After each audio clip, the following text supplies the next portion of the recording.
नमस्कार, स्वागत है आप सभी का सुबह 9 बजे की खबरों के साथ। मैं हूं प्रीति। आइए शुरुआत कर लेते हैं हेडलाइंस के साथ। प्रधानमंत्री नरेंद्र मोदी ने बराक ओबामा के साथ देश से की मन की बात। नौजवानों से दुनिया को एक करने का किया आह्वान। महिला सशक्तिकरण पर जोर। अरविंद केजरीवाल को चुनाव आयोग की सख्त चेतावनी। किरण बेदी ने भी भेजा कानूनी नोटिस। दिग्गजों के प्रचार में उतरने से आरोप प्रत्यारोप का दौर तेज। स्वाइन फ्लू से मरने वालों की तादाद बढ़ी। राजस्थान में 2 और लोगों की मौत। गुजरात में इस साल बीमारी ने ली 22 जानें।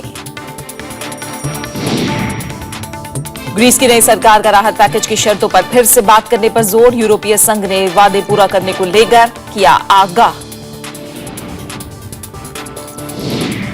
और ऑस्ट्रेलियन ओपन टेनिस टूर्नामेंट में बड़ा उलटफेर। राफेल नडाल टॉमस बर्डिक से हारकर मुकाबले से बाहर। मिक्स डबल्स मुकाबले में सानी और पेस के मुकाबले। प्रधानमंत्री नरेंद्र मोदी ने अमेरिका के राष्ट्रपति बराक ओबामा के साथ साझा तौर पर मन की बात की। प्रधानमंत्री ने इस रेडियो संबोधन में कहा कि बेटी बचाओ बेटी पढ़ाओ अभियान के जरिए बालिकाओं की शिक्षा को सुनिश्चित किया जाएगा। इस दौरान बराक ओबामा ने कहा कि अमेरिका भारत के साथ अलग अलग क्षेत्रों में सहयोग का इच्छुक है।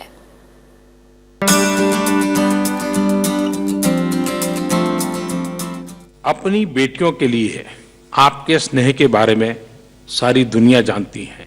प्रधानमंत्री नरेंद्र मोदी ने बेटी बचाओ बेटी पढ़ाओ अभियान के जरिए बालिकाओं की शिक्षा और महिला सशक्तिकरण पर जोर दिया। उन्होंने 2 बेटियों के पिता बराक ओबामा को इस मामले में प्रेरणा स्रोत बताया। प्रधानमंत्री ने कहा कि बेटियों को बचाना और पढ़ाना एक सामाजिक कर्तव्य है। भारत में सेक्स रेशियो के कारण एक बहुत बड़ी चिंता सता रही है। 1000 लड़कों के सामने लड़कियों की संख्या कम है और उसका मूल कारण लड़के और लड़की के प्रति देखने का हमारा जो रवैया है वो दोषपूर्ण है। ओबामा ने कहा कि उनकी बेटियां भी भारत आना चाहती थी और वो उन्हें बताएंगे कि भारत उनकी कल्पना से भी खूबसूरत देश है। My older daughter had exams just recently, so they are fascinated by the culture. वैश्वीकरण के दौर में सरकारों की भूमिका के बारे में ओबामा ने कुछ इस अंदाज में जवाब दिया। Governments and leaders cannot simply try to govern or rule by a top-down strategy, but rather have to reach out to people in an inclusive way and an open way and a transparent way. मन की बात सुनने के लिए मैं देश। इस दौरान प्रधानमंत्री नरेंद्र मोदी और बराक ओबामा ने जनता की ओर से पूछे गए कई सवालों के जवाब भी दिए। प्रधानमंत्री ने उन्हें फिर भारत आने का निमंत्रण दिया। एक दिलचस्प जवाब में मोदी ने कहा कि उन्होंने कभी नहीं सोचा था कि वो एक दिन प्रधानमंत्री भी बनेंगे। मुझे एक विचार आया है। Bureau report, Rajya Sabha TV. और अमेरिकी राष्ट्रपति बराक ओबामा ने भारत दौरे के आखिरी दिन मंगलवार को सिलिफोर्ट ऑडिटोरियम में व्याख्यान दिया। इसमें उन्होंने भारत में बहुलता और धार्मिक सहिष्णुता को बरकरार रखने की अपील की। बराक ओबामा ने भारत की युवा शक्ति को देश की ताकत बताया। नमस्ते। दिल्ली के सिलिफोर्ट ऑडिटोरियम में बराक ओबामा के आधे घंटे के भाषण में भारत के तमाम पहलुओं की चर्चा की गई। ओबामा ने भारत के साथ अमेरिका के समाज और लोकतंत्र की समानता का जिक्र किया। उन्होंने प्रधानमंत्री नरेंद्र मोदी के प्रधानमंत्री बनने के सफर का जिक्र किया और अपनी अश्वेत पृष्ठभूमि से उसकी तुलना की। My grandfather was a cook for the British Army in Kenya. The distant branches of Michelle's family tree include both slaves and slave owners. When we were born, people who looked like us still couldn't vote in some parts of the country. Even as America has blessed us with extraordinary opportunities, there were moments in my life where I've been treated differently because of the color of my skin. Barack Obama ने दोनों देशों की विविधतापूर्ण संस्कृति को बचाने की बात कही। साथ ही भारतीय संविधान का हवाला देते हुए धार्मिक स्वतंत्रता सुनिश्चित करने की भी ताकीद की। Our freedom of religion is written into our founding documents. It's part of America's very first amendment. Your Article 25 says that all people are equally entitled to freedom of conscience and the right freely to profess, practice, and propagate religion. In both our countries, in all countries, upholding this fundamental freedom is the responsibility of government, but it's also the responsibility of every person. Obama ने भारत को युवाओं का देश बताया और महिला सशक्तिकरण की भी चर्चा की। अमेरिकी राष्ट्रपति ने यात्रा के दौरान मेहमान नवाजी और गणतंत्र दिवस पर अतिथि बनाए जाने पर खुशी जताई और धन्यवाद भी दिया।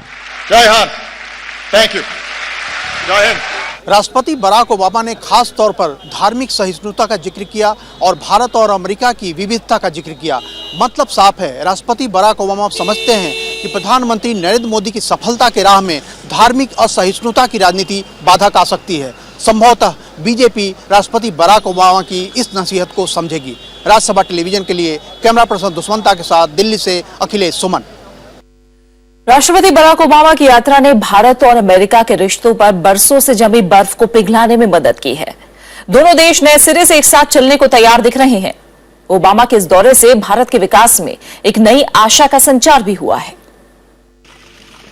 परमाणु ऊर्जा समझौते को लागू करने पर सहमति इस यात्रा की सबसे बड़ी उपलब्धि मानी जा रही है। दोनों देशों के बीच सौर ऊर्जा के क्षेत्र में भी सहयोग शुरू होगा, जिससे आसान और कम कीमत पर स्वच्छ ऊर्जा की जरूरत पूरी होगी।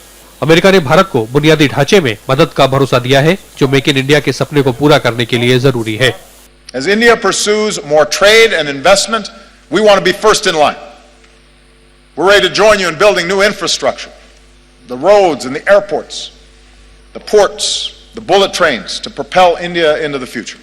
जानकारों का मानना है कि परमाणु समझौते के बाद भारत में परमाणु संयंत्र लगाने का काम जल्दी ही शुरू हो जाएगा और दोनों देशों के बीच दूसरे क्षेत्रों में भी अड़चनें दूर होंगी।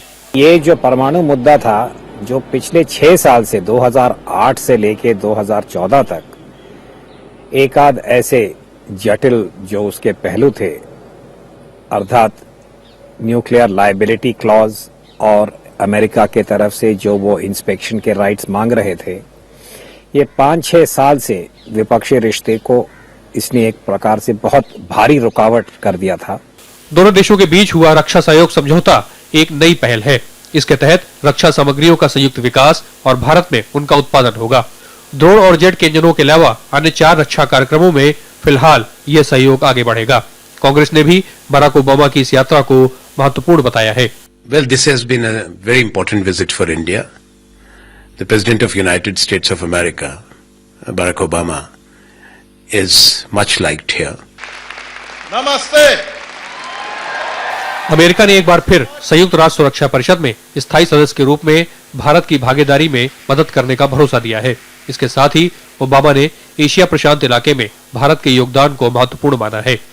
अंतर्राष्ट्रीय राजनीति में संतुलन के लिहाज से भी यह दौरा अहम माना जा रहा है। अखिलेश सुमन, राज्यसभा टीवी। बराक ओबामा की भारत यात्रा का मुद्दा दिल्ली चुनाव प्रचार में भी छाया हुआ है। बीजेपी की मुख्यमंत्री पद की दावेदार किरण बेदी ने इस यात्रा को केंद्र सरकार की बड़ी उपलब्धि के तौर पर पेश किया, जबकि आम आदमी पार्टी, कांग्रेस और दूसरे विपक्षी दलों ने इसे सस्ती राजनीति करार दिया और यात्रा का राजनीतिक फायदा उठाने का आरोप लगाया है।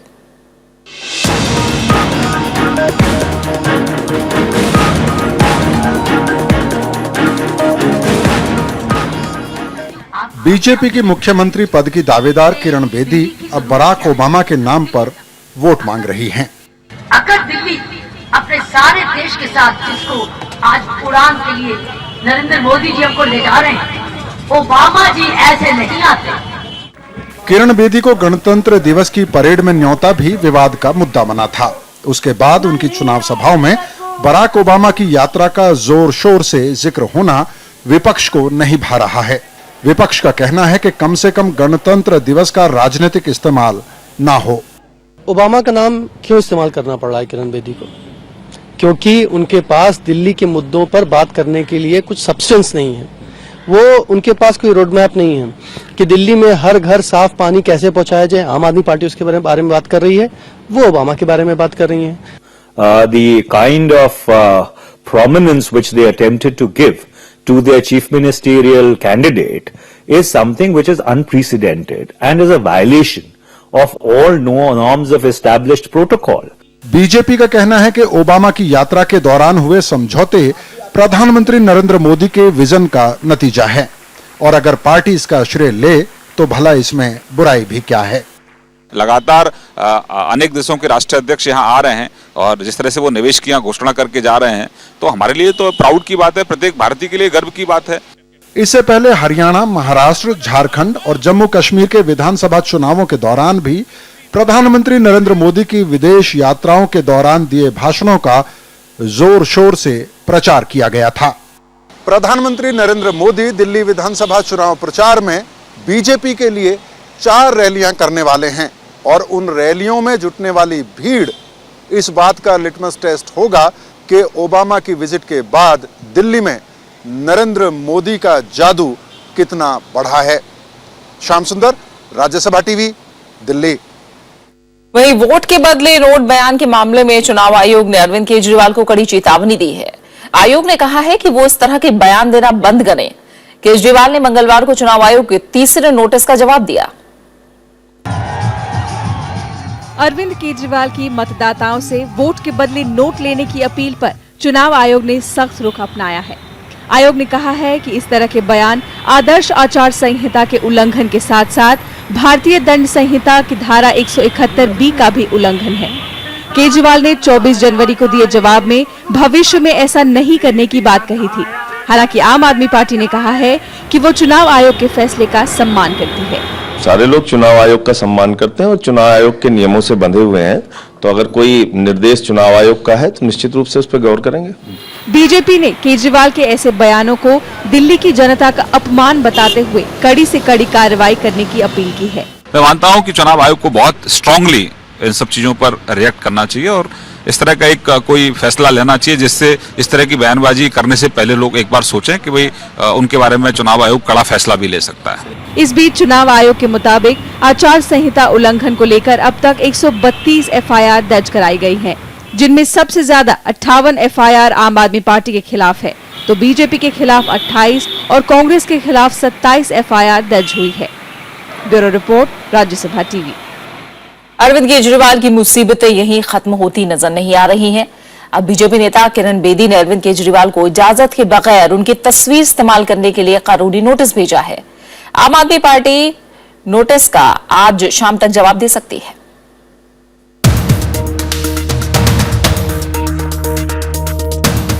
केजरीवाल अपने प्रचार में काफी आक्रामक रहे हैं और खुलकर विरोधी चेहरों को निशाना बनाते रहे हैं, लेकिन उनका ये तरीका अब उन पर भारी पड़ता दिखाई दे रहा है। आम आदमी पार्टी ने कुछ दिन पहले किरण बेदी के खिलाफ पोस्टर वॉर शुरू किया था। इससे नाराज होकर किरण बेदी ने केजरीवाल को कानूनी नोटिस भेज दिया।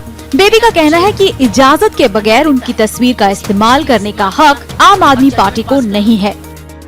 बिना पूछे अनैतिकता है किसी की तस्वीर इस्तेमाल करना और जजमेंट पास करनी। अगर किसी पार्टी ने दिल्ली की राजनीतिक कल्चर को खराब किया है तो वो केवल और केवल आम आदमी पार्टी के केजरीवाल साहब हैं, दूसरा कोई नहीं है। लेकिन आम आदमी पार्टी इसको लेकर बहुत रक्षात्मक नजर नहीं आ रही। नोटिस मिलने के बावजूद पार्टी का कहना है कि ये उसका लोकतांत्रिक अधिकार है। पहली बात तो ये कि पोस्टर जो होता है उसके माध्यम से लोग अपने विचार का इजहार करते हैं, अपनी सोच का इजहार करते हैं। पोस्टर कोई लगाना लोकतंत्र के अंदर अपराध नहीं है। पहले भी हम लोग इस तरह के पोस्टर लगाते रहे हैं। दरअसल पोस्टर की राजनीति आम आदमी पार्टी के लिए पुरानी रणनीति रही है। आम आदमी पार्टी को इस बार आक्रामक रवैये के चलते कई नोटिस मिले हैं। इस कानूनी नोटिस के अलावा चुनाव आयोग ने भी केजरीवाल को आचार संहिता के उल्लंघन को लेकर 3 बार नोटिस थमाया। दिल्ली चुनावों में केजरीवाल को नोटिस तो मानो आम सी बात हो गई है, लेकिन इन सब के बावजूद केजरीवाल अपने शब्दों पर लगाम लगाते नहीं थक रहे, तो विपक्षी दल उन्हें पहले कानूनी कार्रवाई में मात देने में जुटे हैं। कैमरा पर्सन राजेश अग्रवाल और अपने सहयोगी नवविक्रम सिंह के साथ अनु दीवान, राज्यसभा टीवी, दिल्ली। कांग्रेस उपाध्यक्ष राहुल गांधी के प्रधानमंत्री नरेंद्र मोदी पर लगाए गए आरोपों का बीजेपी ने जवाब दिया है।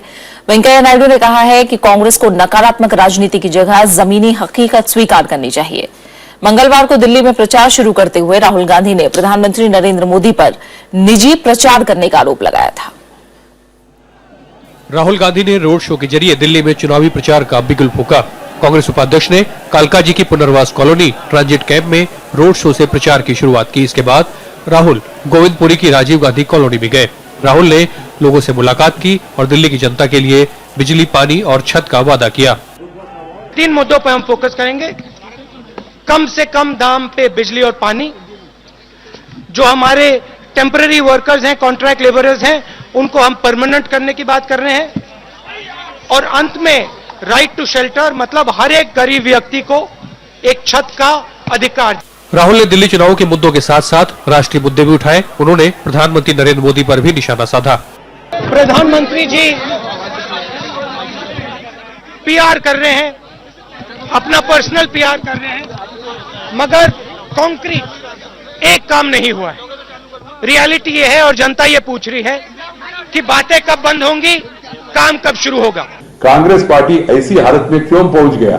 कम से कम वो रिकॉग्नाइज्ड, अब विपक्ष के रूप में भी उनको वो स्थान भी दिया नहीं लोगों ने।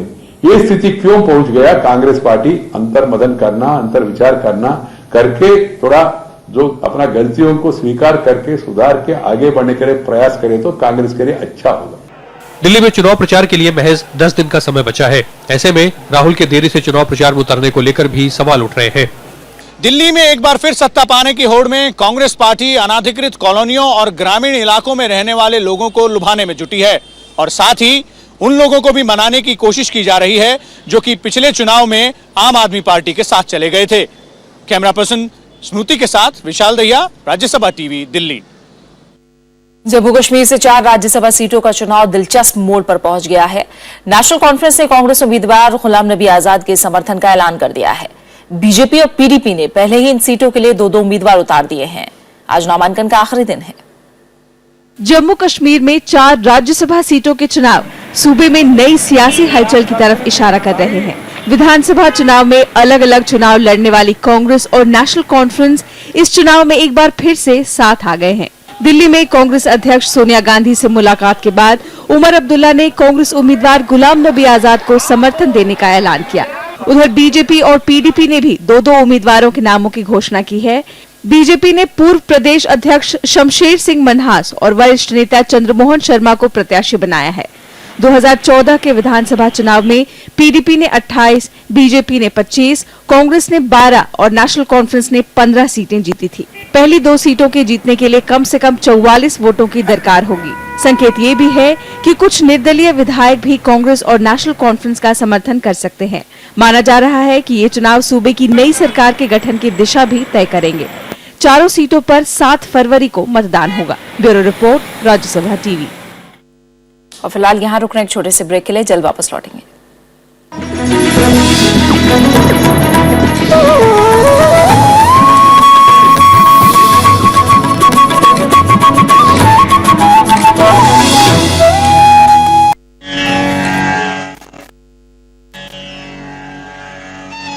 अमेरिका के राष्ट्रपति श्रीमान बराक ओबामा जी हमारे साथ हैं। मोदी ओबामा साथ साथ। नमस्ते। Thank you prime minister Modi.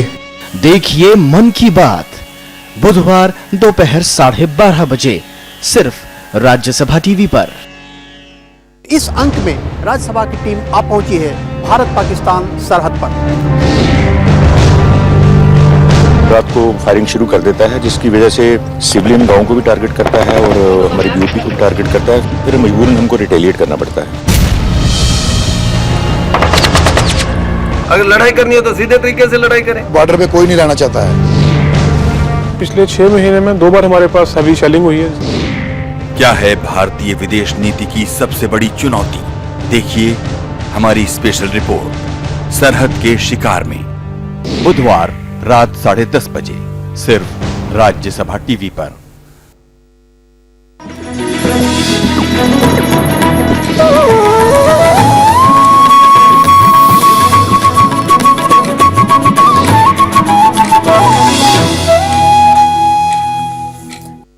Rajasthan में स्वाइन फ्लू से 2 लोगों की मौत हो गई है। इसके साथ ही राज्य में इस साल स्वाइन फ्लू से मरने वालों की तादाद 27 हो गई है। वहीं गुजरात में H1N1 वायरस की चपेट में आने से 22 लोगों की जान जा चुकी है। दूसरी तरफ राज्य में अब तक इस बीमारी के 170 मामले सामने आए हैं। राजस्थान में मंगलवार को स्वाइन फ्लू से 2 लोगों की मौत हो गई। इस साल जयपुर में 9, जोधपुर में 3 और अजमेर में 2 लोगों की जान जा चुकी है। राज्य में अब तक 27 लोग स्वाइन फ्लू के शिकार बन चुके हैं। गुजरात के कई इलाकों में स्वाइन फ्लू फैला हुआ है। सबसे पीड़ित इलाके कच्छ में 5 लोगों की जान इस बीमारी से जा चुकी है और 81 मामले अब तक सामने आए हैं। वहीं जामनगर में 12 से ज्यादा लोगों में H1N1 का वायरस मिला है। राज्य में अब तक 22 लोगों की मौत स्वाइन फ्लू से हुई है। पंजाब में भी एक महिला की मंगलवार को स्वाइन फ्लू से मौत हो गई। सरकारी डॉक्टरों की कोई अनगहली नहीं है उस पर, क्योंकि जो जितना टाइम हॉस्पिटल में रही है, she was under proper treatment in medical college. और कल शाम को वो शिफ्ट हुई है करीब 4 बजे के, और अनफॉर्चुनेटली 5:30 के करीब उसकी डेथ हो गई। दिल्ली समेत कई राज्यों में इस समय स्वाइन फ्लू के मामले सामने आए हैं। इस साल देश में इस बीमारी के चलते 80 से ज्यादा लोगों की मौत हो चुकी है। Bureau report, Rajya Sabha TV. Greece में वामपंथी सिरिजा पार्टी के सत्ता संभालने के बाद यूरोपीय संघ से उसके रिश्तों को लेकर कयास लगाए जा रहे हैं। संसदीय चुनाव में जीत के बाद सिरिजा पार्टी ने सरकारी खर्च में कटौती का फैसला पलटने की बात की है। पार्टी ने ग्रीस को अंतर्राष्ट्रीय संस्थाओं से मिले सहायता पैकेज की शर्तों को लेकर नए सिरे से बातचीत पर जोर दिया है। यूरोपीय संघ ने ग्रीस की नई सरकार के साथ काम करने की बात कही है, साथ ही कर्ज देने वालों से किए गए वादों को पूरा करने को लेकर आगाह भी किया है। यूरोपीय देश ग्रीस में वामपंथी पार्टी सिरिजा की जीत से उसके समर्थक उत्साहित हैं। पार्टी के नेता एलेक्सिस सिप्रास ने प्रधानमंत्री पद की शपथ लेने के बाद आर्थिक नीतियों में बड़े बदलावों का ऐलान किया। 40 साल के एलेक्सिस ने कहा कि राहत पैकेज की शर्तों पर ग्रीस दोबारा बातचीत करेगा। Η Ελλάδα αφήνει πίσω της τη λιτότητα της καταστροφής, αφήνει πίσω της τον φόβο και τον αυταρχισμό, αφήνει πίσω της μια πενταετία ταπείνωσης και οδύνης। ग्रीस के प्रधानमंत्री के इस ऐलान पर यूरोपीय यूनियन के नेता सतर्क प्रतिक्रिया दे रहे हैं। उनका कहना है कि यूरोपीय यूनियन नई सरकार के साथ बातचीत कर सभी मसलों का हल निकालने के पक्ष में है। The problems are still there and they still have to be solved, and there are different approaches you can take, but the problems have not changed overnight. So there is still a major work to be done in which we will support the Greek government. 300 सदस्यों वाली Greece की संसद के लिए रविवार को मतदान हुआ था। इसमें सिरिजा पार्टी के 149 सदस्य जीते हैं। उसने दक्षिणपंथी ग्रीक इंडिपेंडेंस पार्टी के 13 सदस्यों के समर्थन से सरकार बनाई है। Bureau report, Rajya Sabha TV. ISIS की धमकी के बाद जॉर्डन के पायलट मुता अल कसासबे की रिहाई की कोशिश तेज हो गई है। आतंकवादियों ने बंदी महिला आतंकी रिहाई की मांग की है और ऐसा नहीं होने पर पायलट को मारने की धमकी दी है। वहीं जापानी पत्रकार केंजी गोतो को छुड़ाने के कूटनीतिक प्रयास जारी हैं। आईएसआईएस की धमकी के बाद जॉर्डन के पायलट मुता अल कसासबे को छुड़ाने के प्रयास तेज हो गए हैं। बंधक पायलट की रिहाई के बदले में आतंकी संगठन ने जॉर्डन से जेल में बंद महिला आतंकवादी साजिदा अल रिशावी की रिहाई की मांग की है। अगवा पायलट के पिता ने जॉर्डन सरकार से उनके बेटे की सुरक्षित रिहाई की अपील की है।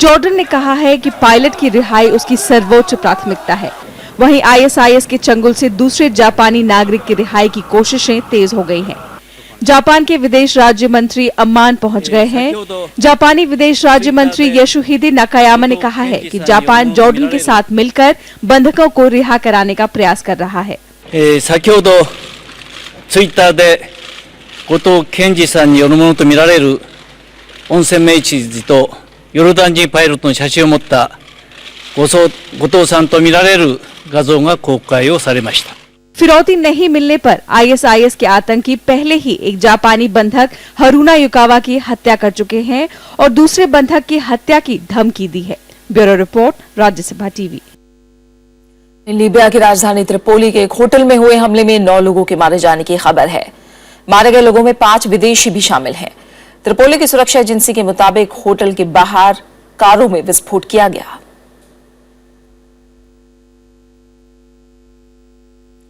अमेरिका के ज्यादातर हिस्सों को बर्फीले तूफान ब्लिजर्ड ने अपनी चपेट में ले लिया है। अलग अलग शहरों में हो रही भीषण बर्फबारी ने लोगों की रोजमर्रा की जिंदगी पर लगाम लगा दी है।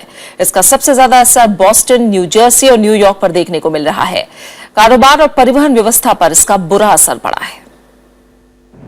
ब्लिजर्ड का सबसे ज्यादा असर न्यूयॉर्क पर पड़ा है। यहाँ परिवहन व्यवस्था बुरी तरह प्रभावित हुई है। इस बीच रेलवे लाइनों पर बिछी मोटी बर्फ को हटाने की जद्दोजहद जारी है। भीषण बर्फबारी को देखते हुए यहाँ की ज्यादातर स्कूल और कॉलेजों को बंद कर दिया गया है। I mean, this is like a once-in-a-lifetime opportunity, so I'm just glad the cops haven't told us we can't do it yet. ये नजारा है बॉस्टन शहर का। मौसम सामान्य होने पर यहाँ भारी भीड़ देखी जाती है, लेकिन ब्लिजर्ड के चलते यहाँ की ज्यादातर दुकानें बंद हैं। लोग यहाँ भारी बर्फबारी का लुत्फ उठा रहे हैं, वहीं दुकानदार इसे लेकर थोड़ा परेशान भी हैं। The transportations are shut down, so I can see their point, you know. I feel for them because I know they're losing money because it's a good money day for certain businesses, especially like a pizza shop, but, you know. New Jersey शहर जो अपनी ऊंची ऊंची खूबसूरत इमारतों के लिए जाना जाता है, ब्लिजर्ड के आगोश में समाया हुआ है। आलम यह है कि ट्रकों में भरकर बर्फ को ठिकाने लगाया जा रहा है। यहाँ 20 से 30 इंच मोटी बर्फ जमा है, जिसे क्रेन की मदद से हटाया जा रहा है। हालांकि आने वाले कुछ दिनों में हालात सामान्य होने की उम्मीद है। Bureau report, Rajya Sabha TV. बात टेनिस की करते हैं। ऑस्ट्रेलियन ओपन टेनिस टूर्नामेंट में स्पेन के राफेल नडाल चेक गणराज्य के टॉमस बर्डिक से हार के बाद टूर्नामेंट से बाहर हो गए हैं। टॉमस ने तीनों सेटों में जबरदस्त खेल दिखाकर 6-2, 6-0 और 6-5 से शानदार जीत दर्ज की।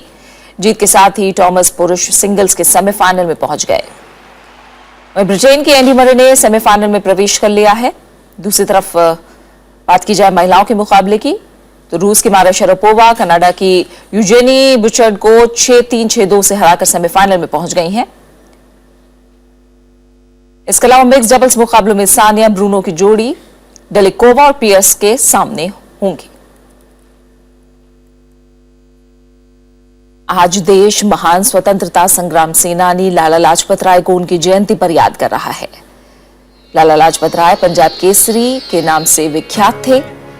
कांग्रेस के गरम दल के नेताओं में लाला लाजपत राय, लोकमान्य बाल गंगाधर तिलक और बिपिन चंद्र पाल को लाल बहलपाल के नाम से भी जाना जाता है। इन तीनों ने ही सबसे पहले देश में स्वराज की आवाज बुलंद की। स्वामी दयानंद सरस्वती के साथ मिलकर लाजपत राय ने सामाजिक आंदोलनों को भी दिशा दी। लाहौर में साइमन कमीशन के विरोध में प्रदर्शन के दौरान लाठीचार्ज में वो गंभीर रूप से जख्मी हो गए थे। 17 नवंबर 1928 को उनका निधन हो गया।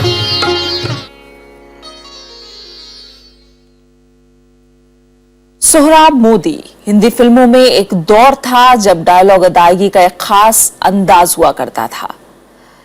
उसमें कलाकार अपनी बात उपमाओं और अलंकारों से सजाकर बड़े ऊंचे लहजे में कहा करते थे। इस विधा को हम पारसी थिएटर से जोड़ते हैं। हिंदी सिनेमा में इस विधा को लाए मशहूर निर्माता, निर्देशक और अभिनेता सोहराब मोदी। आज ही के दिन 1984 में उन्होंने इस दुनिया से विदा ली। आइए याद करते हैं सोहराब मोदी को उनके कुछ चुनिंदा डायलॉग्स और उनकी फिल्मों के गानों के जरिए। जब तक जहां है रौनक़ बज़्मे जहां रहो, दुनिया में बामुराद रहो, शाद मां रहो।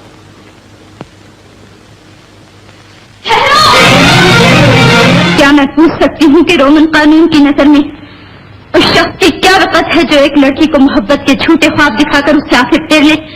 क्या मैं पूछ सकती हूँ कि रोमन कानून की नजर में उस शख्स की क्या हैसियत है जो एक लड़की से शादी का वादा करके उसे रुसवाई और बदनामी के गार में धकेल दे और खुद दूसरी लड़की से शादी करने पर आमादा हो जाए। और अब आखिर में एक नजर हेडलाइंस पर।